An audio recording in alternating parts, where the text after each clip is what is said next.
माने केमिति अछ रे? ठीक अछ? हो तमे माने पांच बंधु कहानीटी पढ़ी सारिछ। तार तृतीय अध्याय जाए तुमे माने पढ़ीछ। आज आमे सेही पांच बंधुर चतुर्थ अध्यायटी को आलोचना करिबा। ता आगरु मु तुम मानकु सेही तृतीय अध्याय रु किछिटा आलोचना करिबी। पिलामाने आमे कहानीर पूर्व भागरू कौन सब जानिथिले? कुह कौन सब जानिथिले? हाँ, आमे कपतर आउ हिरण्यकर बंधुता संपर्क रे जानिथिले। आउ से बंधुता को देखि काऊ किपरि हिरण्यक सह बंधुता स्थापन करबा पई आसीथिला ए संपर्क रे भी आमे जानिथिले। आउ दुही जनक मध्यरे बंधुता किपरि निबिड़ थिला ए संबंध रे मध्य आमे जानिथिले। पिलामाने परवर्ती कहानी किपरि आगको बढ़ुची तुम मानकर जानिबार इच्छा अछि कि नहीं? चलो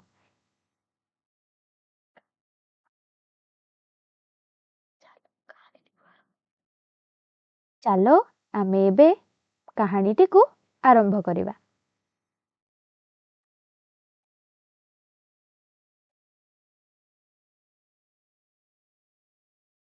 लघुपतन काऊ आउ हिरण्यकर बंधुता एमिति निबिड़ भाव चली थाए। पिलामाने दिनकर घटना कौन ही जानिछ? दिने काऊ मूसा पाखकु जाई कांद कांद होई कहिला, बंधु आमको एबे अलगा हेबाकु हेबो। एही स्थान रे दुर्भिक्ष पड़िछि। लोके मते देखिले मारी खाइजिबे। मु भाबुछि एमिति गोटे जगह को उड़ी जेबी जेउठी प्रचुर पानी आउ खाद्य पदार्थ थिबो। बंधु तुमे जानिछ मोर मंथरक नामक गोटे कोइछ बंधु अछि। मु भाबुछि ता पाखकु चली जेबी। से मते खाइबाकु देबो आउ मोर जत्न नेबो। पिलामाने भाबतो काऊर ए प्रश्नर उत्तर रे हिरण्यक कौन उत्तर देथिबो? पिलामाने तमे तो जानिछ जे काऊ आउ हिरण्यकर बंधुता केमिति निबिड़ भाବରେ थिला। से कौन काऊ ठारू अलगा होई रही पारि थांता? तेणु से कौन कहिला जानिछ? मु मध्य तुम सहित जेबी। अच्छा यार उत्तर रे काऊ कौन कहिथिबो? कुह तो पिलामाने काऊ कौन कहिथिबो? हाँ, काऊ ए उत्तर देइछि जे सत तो तमे जीव किंतु केमिति जीव। पिलामाने कहानी केमिति लागुची? भल लागुची ना? पिलामाने वर्तमान मु तुमको कहानी संपर्कित किछिटा प्रश्न पचारिबी। सेई प्रश्नर उत्तर बहु विकल्प मध्यरे अछि। सेई बहु विकल्प उत्तर मानक मध्यरु सठिक उत्तरटी बाछि तमे माने मते उत्तर देबो। चलो मोर प्रथम प्रश्न हेउछि, काउटी एक काहार गात पाखरे बसिछि? मोर द्वितीय प्रश्न हला, मूसा कहिला मु मध्य काहा सहित जेबी? मोर तृतीय प्रश्न हेउछि, काउटी मूसा को पचारिला किंतु तुमे कौन केमिति? हाँ, मोर चतुर्थ प्रश्न हला, मूसा काऊ को केउ स्थान विषय रे कहिथिला जेउठारे बहुत खाद्य ओ पानी अछि? मोर शेष प्रश्न हला, मूसार सांगर ना कौन थिला? चलो एबे आमे उत्तर आलोचना करिबा। काउटी एक मूसार गात पाखरे बसिछि। हाँ, मोर द्वितीय प्रश्नर उत्तर किए दबो कुह? मूसा कहिला मु मध्य कौन तुम सहित जेबी। वाह बहुत बढ़िया। अच्छा तृतीय प्रश्नर उत्तर कौन हबो?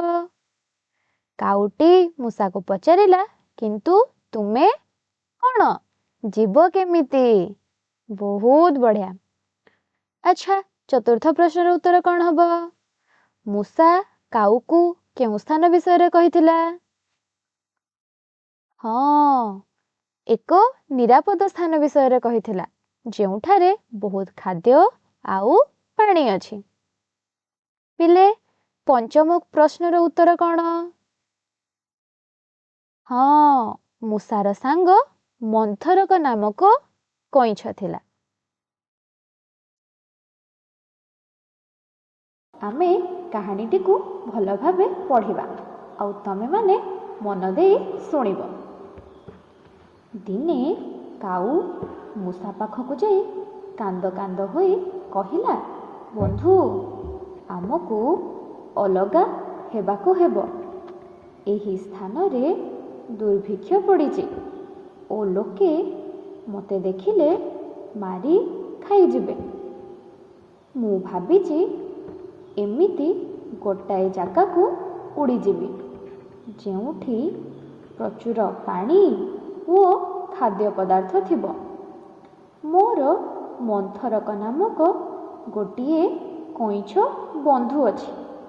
ମୁଁ ତା ପାଖକୁ ଯିବି ଆଉ ସେ ମୋତେ ଖାଇବାକୁ ଦେବ ଓ ମୋର ଯତ୍ନ ନେବ। ହିରଣ୍ୟକ କହିଲା, ମୁଁ ମଧ୍ୟ ତୁମ ସହିତ ଯିବି। କାଉ ପଚାରିଲା, କିନ୍ତୁ ତୁମେ ଯିବ କେମିତି? ହିରଣ୍ୟକ କହିଲା, ମୁଁ ତୁମ ପିଠିରେ ବସିବି, ତୁମେ ଉଡ଼ିଯିବ ଓ ଆମେ 2 ଜଣ ଯାକ ମନ୍ଥରକ ଘରକୁ ଚାଲି ଯାଇପାରିବା। ମୂଷା କାଉ ପିଠିରେ ବସିଲା ଓ କାଉ ଧୀରେ ଧୀରେ ମନ୍ଥରକ ରହୁଥିବା ହ୍ରଦକୁ ଉଡ଼ିଗଲା। ମନ୍ଥରକ ତାର ବନ୍ଧୁକୁ ଦେଖି ଅତି ଆନନ୍ଦିତ ହେଲା। ଅନେକ ବର୍ଷ ଧରି ସେମାନେ ପରସ୍ପରକୁ ଦେଖିନଥିଲେ।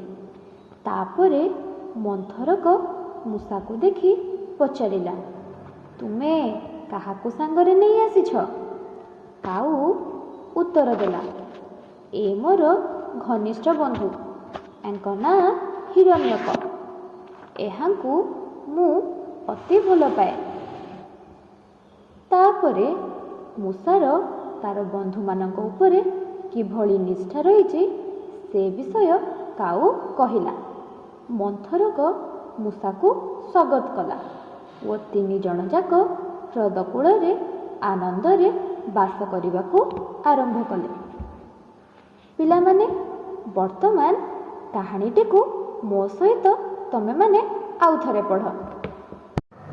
ଦିନେ କାଉ ମୂଷା ପାଖକୁ ଯାଇ କାନ୍ଦ କାନ୍ଦ ହୋଇ କହିଲା, ବନ୍ଧୁ, ଆମକୁ ଅଲଗା ହେବାକୁ ହେବ। ଏହି ସ୍ଥାନରେ ଦୁର୍ଭିକ୍ଷ ପଡ଼ିଛି ଓ ଲୋକେ ମୋତେ ଦେଖିଲେ ମାରି ଖାଇଯିବେ। ମୁଁ ଭାବିଛି ଏମିତି ଗୋଟାଏ ଜାଗାକୁ ଉଡ଼ିଯିବି, ଯେଉଁଠି ପ୍ରଚୁର ପାଣି ଓ ଖାଦ୍ୟ ପଦାର୍ଥ ଥିବ। ମୋର ମନ୍ଥରକ ନାମକ ଗୋଟିଏ କଇଁଛ ବନ୍ଧୁ ଅଛି।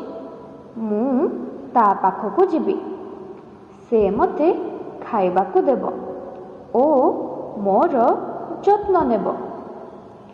ହିରଣ୍ୟକ କହିଲା, ମୁଁ ମଧ୍ୟ ତୁମ ସହିତ ଯିବି। କାଉ ପଚାରିଲା, କିନ୍ତୁ ତୁମେ ଯିବ କେମିତି? ହିରଣ୍ୟକ କହିଲା, ମୁଁ ତୁମ ପିଠିରେ ବସିବି, ତୁମେ ଉଡ଼ିଯିବ ଓ ଆମେ 2 ଜଣ ଯାକ ମନ୍ଥରକ ଘରକୁ ଚାଲି ଯାଇପାରିବା। ମୂଷା କାଉ ପିଠିରେ ବସିଲା ଓ କାଉ ଧୀରେ ଧୀରେ ମନ୍ଥରକ ରହୁଥିବା ହ୍ରଦକୁ ଉଡ଼ିଗଲା। ମନ୍ଥରକ ତାର ବନ୍ଧୁକୁ ଦେଖି ଅତି ଆନନ୍ଦିତ ହେଲା। ଅନେକ ବର୍ଷ ଧରି ସେମାନେ ପରସ୍ପରକୁ ଦେଖିନଥିଲେ। ତାପରେ ମନ୍ଥରକ ମୂଷାକୁ ଦେଖି ପଚାରିଲା, ତୁମେ କାହାକୁ ସାଙ୍ଗରେ ନେଇ ଆସିଛ? କାଉ ଉତ୍ତର ଦେଲା, ଏ ମୋର ଘନିଷ୍ଠ ବନ୍ଧୁ। ୟାଙ୍କ ନାଁ ହିରଣ୍ୟକ। ଏହାଙ୍କୁ ମୁଁ ଅତି ଭଲ ପାଏ। ତାପରେ ମୂଷାର ତାର ବନ୍ଧୁମାନଙ୍କ ଉପରେ କିଭଳି ନିଷ୍ଠା ରହିଛି ସେ ବିଷୟ କାଉ କହିଲା। ମନ୍ଥରକ ମୂଷାକୁ ସ୍ୱାଗତ କଲା ଓ ତିନି ଜଣ ଯାକ ହ୍ରଦ କୂଳରେ ଆନନ୍ଦରେ ବାସ କରିବାକୁ ଆରମ୍ଭ କଲେ। ଯେତେବେଳେ କାଉଟି ଦୁର୍ଭିକ୍ଷ କଥା ତାର ବନ୍ଧୁକୁ କହିଥିଲା, ସେତେବେଳେ ସେ ମଧ୍ୟ କହିଲା, ମୁଁ ମଧ୍ୟ ତୁମ ସହିତ ଯିବି।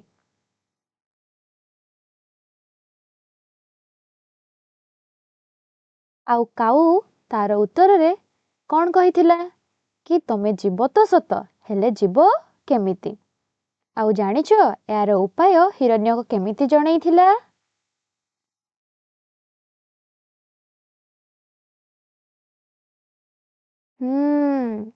ହିରଣ୍ୟକ କହିଲା, ମୁଁ ତୁମ ପିଠିରେ ବସିବି ଆଉ ତୁମେ ଉଡ଼ିଯିବ।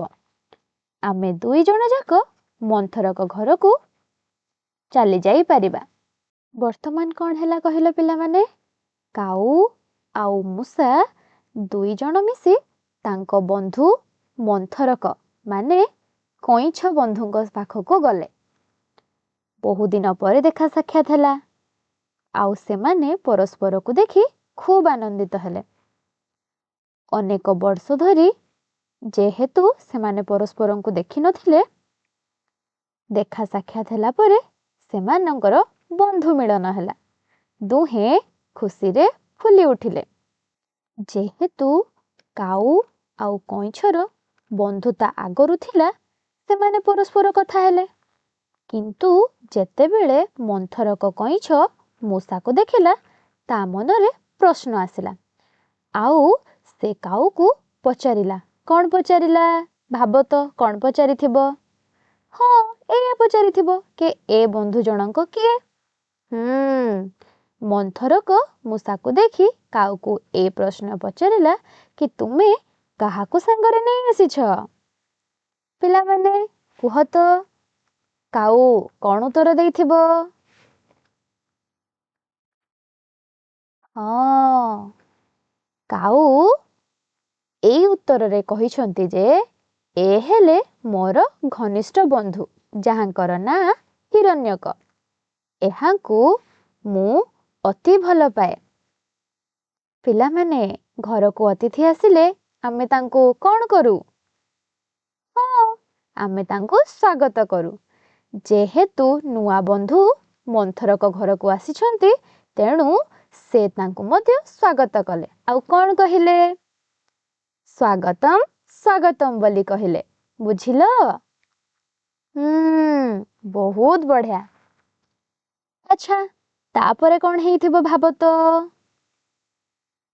ହଁ, ତାପରେ ତିନି ବନ୍ଧୁ ମିଶି ଏକା ସାଙ୍ଗରେ ମିଳିମିଶି ଏକାଠି ରହିଲେ।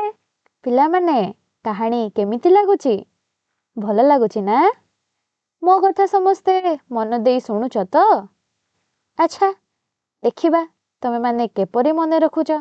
ମୁଁ ତୁମକୁ କିଛିଟା ପ୍ରଶ୍ନ ପଚାରିବି ଆଉ ତମେମାନେ ମୋତେ ତାର ଉତ୍ତର ଦେବ। କୁହ ତ, ମୂଷାଟି କାହା ପିଠିରେ ବସି ଯିବାକୁ କହୁଛି? କଇଁଛ, କାଉ, ହରିଣ ନା ମୟୂର? କହ ତ କୁନି, କ'ଣ ହବ ଉତ୍ତର? ହଁ,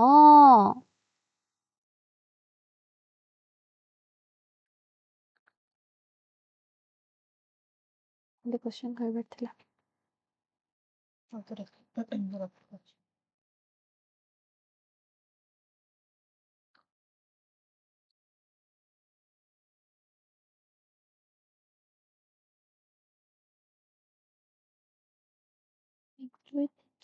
ପାଞ୍ଚଟା କ୍ୱେଶ୍ଚନ୍ ଅଛି। ଭଲ ପଚାରି ଦେବୁ।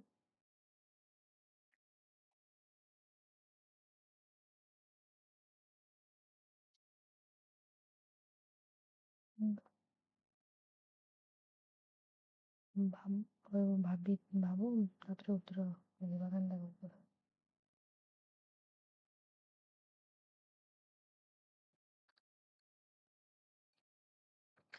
ପିଲାମାନେ, ବର୍ତ୍ତମାନ এই କାହାଣୀ ଆଧାରିତ ତୁମକୁ ମୁଁ କିଛିଟା ପ୍ରଶ୍ନ ପଚାରିବି। ତମେମାନେ ଭାବ ଆଉ ମତେ ଉତ୍ତର କହିବ। ହେଲା? ଶୁଣ, ମୋର ପ୍ରଥମ ପ୍ରଶ୍ନ ହେଲା, ମୂଷାଟି କାହା ପିଠିରେ ବସି ଯିବାକୁ କହୁଛି? କଇଁଛ, କାଉ, ହରିଣ ନା ମୟୂର? ମୋର ଦ୍ୱିତୀୟ ପ୍ରଶ୍ନ ହେଲା, କାଉ ଏବଂ ମୂଷା ମିଶି କାହା ଘରକୁ ଯିବାକୁ ସ୍ଥିର କଲେ? ଚଢ଼େଇ ଘର, ନିଜ ଘର, ମନ୍ଥରକ ନାମକ କଇଁଛ ଘର ନା ବଣକୁ? ମୋର ତୃତୀୟ ପ୍ରଶ୍ନ ହେଲା, ଚିତ୍ରରେ କାଉଟି ମୂଷାକୁ କିପରି ନେଇଯାଉଛି? ଥଣ୍ଟରେ ଧରି, ଗୋଡ଼ରେ ଧରି, ପିଠିରେ ବସାଇ, ଟାଣି ଟାଣି? ଆଚ୍ଛା, ପରବର୍ତ୍ତୀ ପ୍ରଶ୍ନକୁ ଯିବା। କୁହ ତ ପିଲାମାନେ, ବହୁ ଦିନ ପରେ କାହାର ମିଳନ ହେଲା? ମୂଷା ଏବଂ ବିଲେଇର, କାଉ ଏବଂ କଇଁଛର, କାଉ ଏବଂ ବଗର ନା ହାତୀ ଏବଂ ଘୋଡ଼ାର? ମୋର ପଞ୍ଚମ ପ୍ରଶ୍ନ, ସାଙ୍ଗମାନେ ପରସ୍ପରକୁ ଭେଟିବା ପରେ କିପରି ଅନୁଭବ କଲେ? ଦୁଃଖ, ରାଗ, ଖୁସି? କୁହ ତ ପିଲାମାନେ, ଉତ୍ତର କ'ଣ ହବ ସବୁ?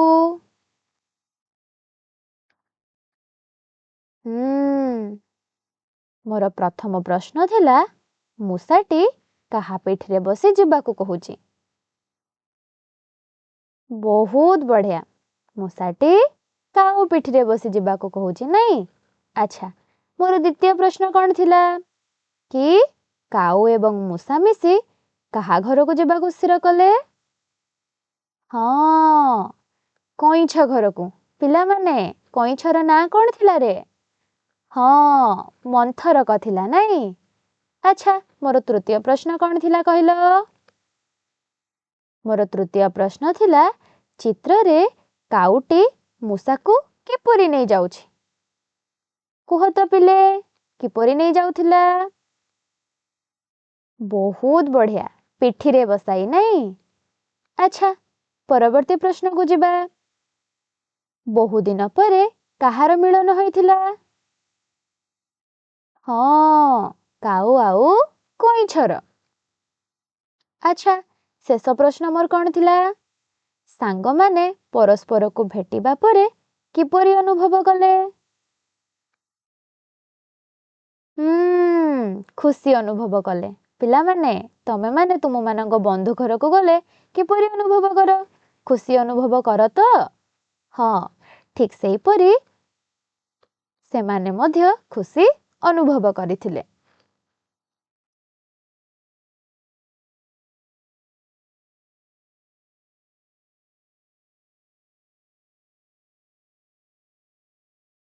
ପିଲାମାନେ, ଆମେ କାହାଣୀର ଏଇ ଭାଗରୁ କ'ଣ ସବୁ ଜାଣିଲେ? ଯେ ବନ୍ଧୁତା କ'ଣ? ବନ୍ଧୁମାନଙ୍କ ସହିତ ବହୁ ଦିନ ପରେ ଦେଖାହେଲେ କିପରି କଥାବାର୍ତ୍ତା କରନ୍ତି?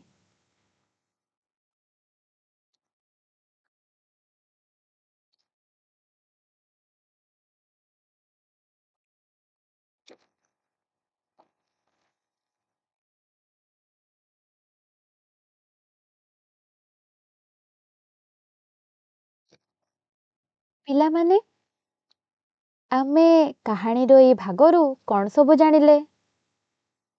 ହଁ, ବନ୍ଧୁତା କିପରି ଲିଭାଯାଏ, ବନ୍ଧୁ ଆଉ ଜଣେ ବନ୍ଧୁ ଘରକୁ ଆସିଲେ କିପରି ସ୍ୱାଗତ କରାଯାଏ, ଆଉ ବନ୍ଧୁମାନଙ୍କ ସହିତ କିପରି ମିଳିମିଶି ରହିବା।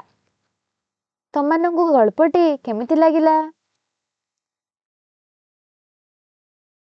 ବର୍ତ୍ତମାନ ଏଇ କାହାଣୀ ଆଧାରିତ ମୁଁ ତୁମକୁ କିଛିଟା କାମ ଦେବି।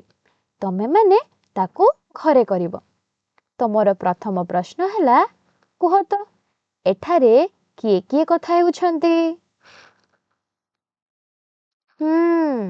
ମୋର ଦ୍ୱିତୀୟ ପ୍ରଶ୍ନ ହେଲା, କାଉଟି କାହିଁକି ଦୁଃଖିତ ଥିଲା? ମୋର ପରବର୍ତ୍ତୀ ପ୍ରଶ୍ନ ହେଉଛି କାଉର ବନ୍ଧୁ କଇଁଛର ନାମ କ'ଣ ଥିଲା? ହିରଣ୍ୟକ କାହା ପିଠିରେ ବସିବ ବୋଲି କହିଲା? ଶେଷ ପ୍ରଶ୍ନ, ସମସ୍ତେ ମିଶି କେଉଁଠି ଯିବା ପାଇଁ କଥା ହେଉଥିଲେ? ପିଲାମାନେ, ଏହାର ଉତ୍ତର ତମେମାନେ ଘରୁ କରି ଆଣିବ। ଖୁସିରେ ଶିଖିବା ସମସ୍ତଙ୍କ ଅଧିକାର। ନମସ୍କାର।